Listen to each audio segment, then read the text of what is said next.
छोट बेलू श्री गुंडीचा पहंडी ता मथारे टाहिया थाई देखिछि। आज देखिला बेलू मथारे टाहिया नहीं, मुह सुखी जाइछि, से भिजी भिजी चलीछि।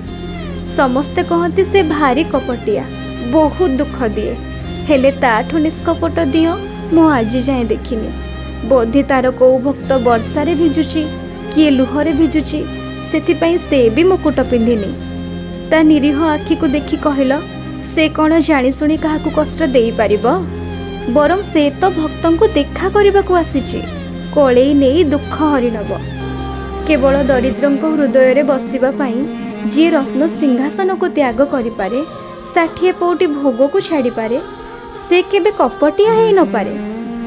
एते दिन परे आसीचु जेते बेले जगतर कल्याण कर, सारा ब्रह्मांडर सभा सौंदर्य जହାର, सीए टाहिया न पिंधिले भी सुंदर।